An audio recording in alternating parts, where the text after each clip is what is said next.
நம்ம கம்பெனியில் வேலை பார்க்கும்போது சில பேர் வேலை செய்வாங்க, சில பேர் வேலை செய்ய மாட்டாங்க. வேலை செய்யாமல் சிம்பிளாக வேலை செஞ்சுட்டு சம்பளம் வாங்குறாங்க. சில பேர் கஷ்டப்பட்டு வேலை செஞ்சுட்டு சம்பளம் வாங்குறாங்க.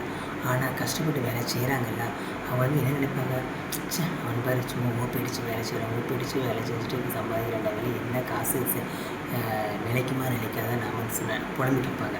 இனிமேல் அந்த புலம்பலே வேண்டாம். அவன் எங்கே ஓப்பி அடித்து சம்பளம் வாங்குறானா, சம்பாதிக்கிறானா, ஆனால் இங்கே நிம்மதியாக இருக்கிறான்.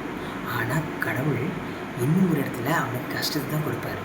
ஒன்று செலவாகும், ஒன்று குடும்பத்தில் பிரச்சனைகள் உருவாகும் இல்லை உருவாகும். அந்த மாதிரி மைண்ட் திங்க் பண்ணிக்கோங்க நீங்கள், ஓகேவா?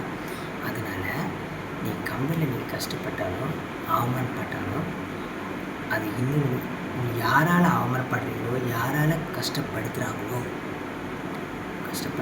படுறீங்களோ அவங்க இன்னொரு இடத்துல கஷ்டமாக தான் இருப்பாங்க. ஆனால் அது கம்பெனியில் இருக்கவே இருக்காது. அதை திங்க் பண்ணுங்கள். கரெக்டாக இருக்கிறவங்களுக்கு எந்த ப்ராப்ளமும் இல்லை. ஒரு சில பேர் சும்மா நடிப்பாங்க, கம்ப்ளைண்ட் பண்ணாத மாதிரி இருப்பாங்க, நியாயமாக இருக்க மாட்டாங்க, அதிகாரம் காய்ப்பாங்க. அந்த அதிகாரம் ஒன்று காய்ப்பாங்கள்ல வேலை செய்யாதவங்க, அந்த அதிகாரம் காமிக்கிறவங்களுக்கு ஃப்யூச்சரில் கடவுள் கண்டிப்பாக தண்டனை கொடுப்பாரு. ஏதாவது ஒரு விதத்தில் மனசு கஷ்டமாக மனசாமல் இருக்கும். அதனால் நீங்கள் அதை நினச்சி ஃபீல் பண்ணவே வேண்டாம்.